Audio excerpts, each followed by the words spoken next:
Hello అందరికి good morning. మా ఇంట్లో అయితే పాల కుక్కర్ ఉందన్నమాట. ఇంకా అమ్మ ఇవాళ మన ఇల్లు దులుపుతుంటే నేనే ఉండే అన్న ఇక ఇప్పుడు పెడతావమ్మ ఈ పాల కుక్కర్లో పాలు కాగబెట్టి రాదే అంటే ఈరోజు అయితే పాలు కాగబెట్టింది. విజిల్ వస్తుంది చూడండి. అంటే ఇక్కడ నుండి వాటర్ పోయాలి విజిల్ దగ్గర నుంచి. ఇంకా పాలు అనేవి వంగవంట. అప్పుడు డాడీకి వాళ్ళ ఫ్యాక్టరీలో ఇచ్చినారు. అంటే ఇప్పుడు అంటే నార్మల్గా డైలీ లేబర్ లెక్కనే, కానీ అంతకుముందు డాడీకి పర్మనెంట్ ఉండి అన్నీ ఉండేదన్నమాట. మేడే వచ్చిందంటే వాళ్ళకి ఏదైనా ఒక గిఫ్ట్ ఇచ్చేది. ఇక చూడండి విజిల్ వస్తుంది. ఒడి అమ్మ గ్యాస్ అంతా ఆగవైతుంది, వాటర్ అంతా ఇల్లి. మా అమ్మ ఎంత తిట్టదో నన్ను.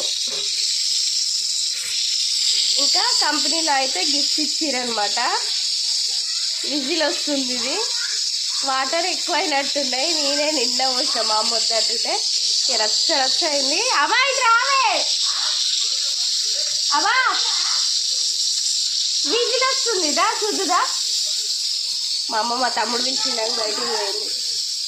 ఇస్తున్నది ఇప్పుడు ఏమంటారో. విజిల్ వస్తుంది చూడు. నీళ్ళు అయ్యో అది గంట మీద వస్తే ఇంకా రాగావా? నువ్వే వస్తున్నావు. నువ్వే ఇంకో పోయాను పోయి రేవరించి తక్కువ పోయిలే. బాగుంది కదా పాల కుక్కర్. పాలైతే పొంగవు. బై మరి.